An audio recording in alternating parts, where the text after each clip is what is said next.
Eric, speaking of speeches, can you take us through what happened in the locker room at halftime and what was said? And was it an intangible, emotional thing that kind of gave you guys a boost in the second half? To be honest with you, I was more angry than anything because we were losing to Indianapolis, and I did not want to lose to Indianapolis.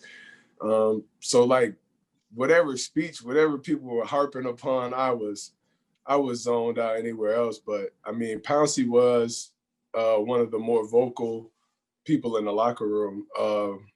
And I mean, he just wanted us to have fun. We were kind of just in this funk, and we've been in this funk. And when you lose your swag, man, it's hard to get it back.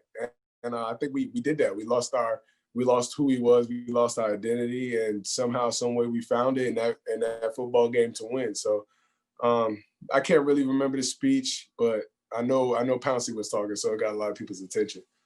Hey, Eric, you mentioned getting that swag back. How do you make sure that you keep it going forward and don't lose it again? What's the key there? Once you get it, you don't never lose it. I mean, I guess we lost it. Well, once you get it back, I hope you don't lose it again. So hopefully we just don't lose it again. Hopefully we understand that we can play football, that we need to stop overthinking and stop letting everybody else affect, the way you think or the way you play the game, man. And for us, with a group of a lot of young, talented guys, things like that can affect you. So it's good to see our young people fight and move out of, the funk and get their swagger back and understand that, they've been playing this game forever. Deontay played great, Juju played great, Chase, all these dudes, James coming out there and making plays. And that's what we needed from our young stud group. And once they get their swagger back, I hope, it's my job as an older guy to now boost them and continue to boost them to keep their swagger. Eric, that second half turnaround for the offense, how much of that was, kind of what we were talking about a month ago with Ben drawing plays up himself or telling you guys what to do versus calls coming in from the sideline? I mean, is it off the mark to say what was dope was all of those plays that Ben will call are all the plays we practice. And as much as it may seem like Ben's making stuff up, we practice this stuff. Like that situation where we put our receivers far outside and we were running up draws or throwing it outside, that was stuff we've practiced for the last 3 weeks.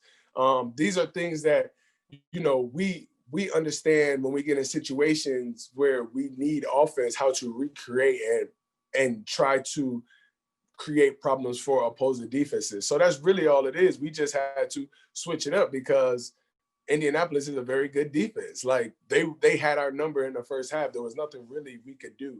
And we knew we were facing a playoff opponent. So we had to adjust really. And that's all we did. We just adjusted. We knew where their weak spots were, especially me being there, knowing where their weak spots were. So we just tried to exploit their weak zone pressures and keep going.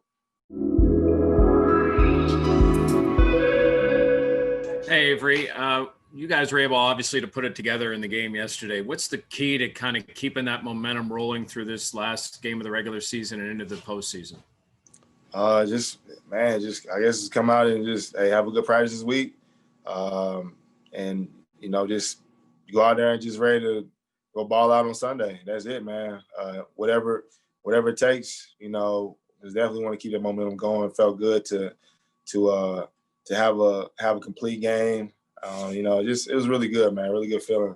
And so whatever it takes, we just got to go out there and just stay locked in this upcoming week.